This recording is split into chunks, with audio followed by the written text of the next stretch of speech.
Na marunong po siya nga magsuntok-suntok. Try lang naman kami nung una, pero nung nakita namin na kaya niya pala, yan, tinuloy namin yung pagbuboxing-boxing niya, tsaka yung pagbabasketball niya.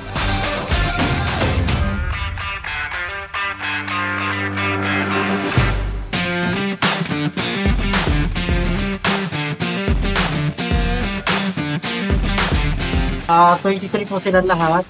Lahat po sila, may mga kanya-kanya po sila mga tricks ng alin.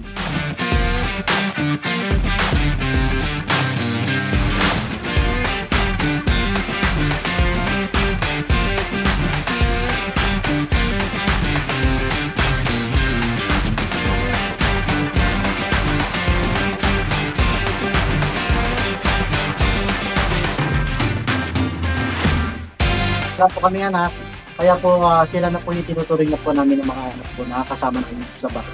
Sila na yung napupuno doon sa pagiging parents namin.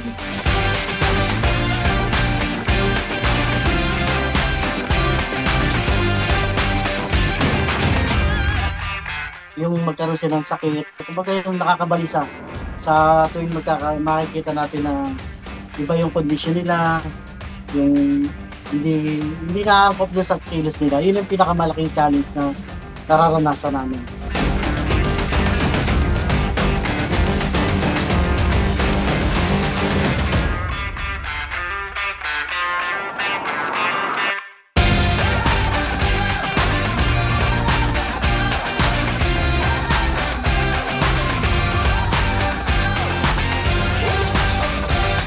Mahalin natin kung ano man po yung maging breed ng ating mga kasama, maalagaan. Kahit hindi sila nakakapagsalita, pinaparamdam din nila kung paano sila tumanaw ng utang loob at bumawi sa pinapakita natin sa kanila. Kumbaga, pantay-pantay lang yung gawin natin pagmamahal sa ating mga pag-ibig.